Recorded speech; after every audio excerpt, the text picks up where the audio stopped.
Mysticism Explained Through Normal Life.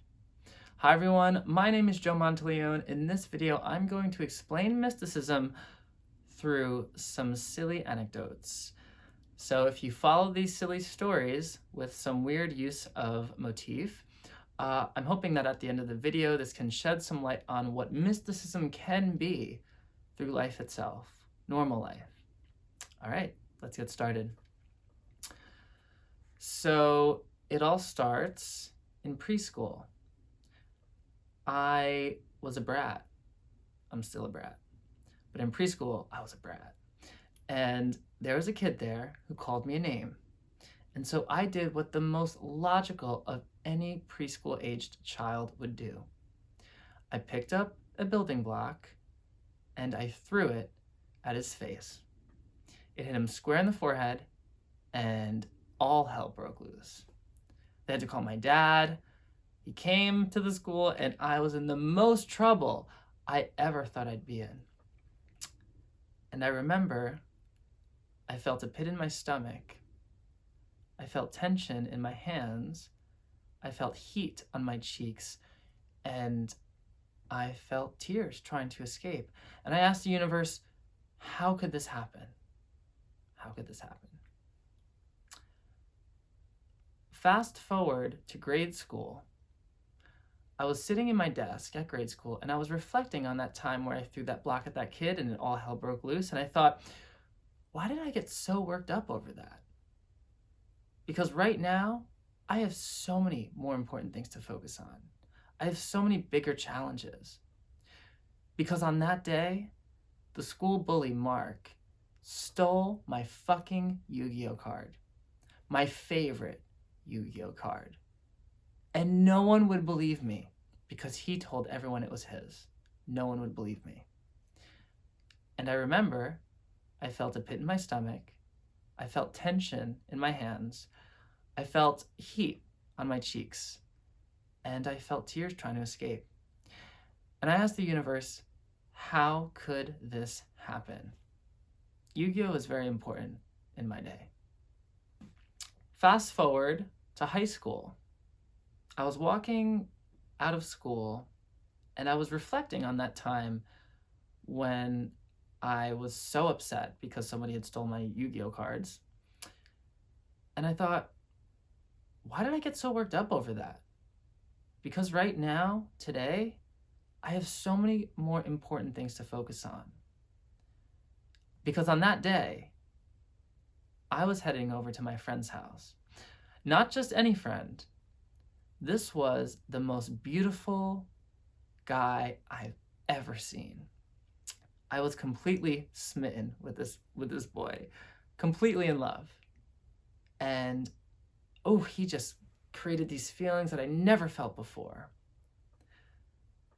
And at some point, I eventually got to his house. It was amazing. I was so super nervous. And at some point he told me, you know, Joe, I can't really see us being together. And because we were kind of heading in that direction. And I remember feeling a pit in my stomach, tension in my hands, heat on my cheeks, and tears trying to escape. And I asked the universe, how could this happen? And years down the line, I thought, I wonder why I got so worked up over that. Because today is an important day. I have so many bigger things to focus on. I have so many new challenges. Because today, I'm gonna have my first coaching session with my first client. And I was so excited. This was a new career that I built after a very strange time, that very transformative time. But this was it. This was my new focus, this business. My whole life was riding on this one coaching session. You know how we do that, right? And I get into the coaching session, we have the session, and something doesn't click. And at the end of the session, I felt like a failure, and I felt, wow, I'm never gonna be a coach. And I feel this pit in my stomach, and I feel this tension in my hands, and I feel this heat on my cheeks, and I feel these tears that I don't want to let escape. And I asked the universe, how could this happen? So today, I'm proud to say that I'm a certified coach and I have a successful coaching business where I work full time, and it's one of my favorite things to do every day. And I can't help but think about that one time with that first client when I didn't feel like I did a good job. I felt like I failed them. I wonder why I got so worked up over that. Because I have so many bigger challenges now. I have so much more to focus on. And I'm sure I'll find another challenge. And I'm sure I will feel the pit in my stomach, the tension in my hands, the hot cheeks, and the tears that I don't want to escape. And I'll ask the universe, how could this happen? And I'm sure at some point in the future, when I'm older, I'll look at my body and I'll say, what's good, body? What's going on? And it won't serve me in the way that it is now. And I'll get frustrated because I love to move as a dancer. And maybe I'll feel that pit in my stomach and the tension in my hands and the heat on my cheeks, and hopefully not the tears that I may or may not let escape. And I'll ask the universe, how could this happen? And who knows? Maybe in the last few breaths of life, perhaps I'll feel the same thing.